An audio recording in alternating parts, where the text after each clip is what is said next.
Everyone, welcome to Sanmarga classes. 4ನೇ ಪ್ರಶ್ನೆ, ಆನ್ಯಕೇಟದ ರಾಷ್ಟ್ರಕೂಟರು ಮತ್ತು ಕಲ್ಯಾಣದ ಚಾಲುಕ್ಯರು ಎಂಬಂತಹ ಚಾಪ್ಟರ್ ಇಂದ ಕವಿರಾಜ ಮಾರ್ಗವನ್ನು ರಚಿಸಿದ ಶ್ರೀ ವಿಜಯ ಇವರ ಆಸ್ಥಾನದಲ್ಲಿ ಇದ್ದನು ಅಂತ ಹೇಳ್ತಾರೆ. ಕವಿರಾಜ ಮಾರ್ಗವನ್ನು ರಚಿಸಿದಂತಹ ಶ್ರೀ ವಿಜಯನು ಇವರ ಆಸ್ಥಾನದಲ್ಲಿ ಇದ್ದನು. ಆಪ್ಷನ್ಸ್ ನೋಡೋಣ.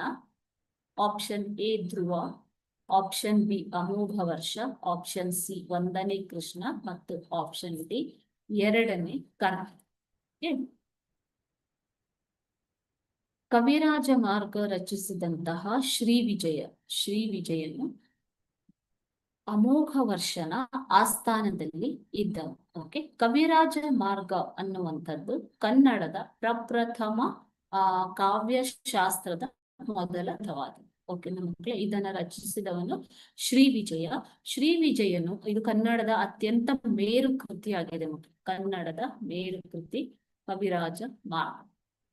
ಸೊ ಇದನ್ನ ರಚಿಸಿರುವಂತಹ ಶ್ರೀ ವಿಜಯನು ಅಮೋಘ ವರ್ಷನ ಆಸ್ಥಾನದಲ್ಲಿ ಇದ್ದನು.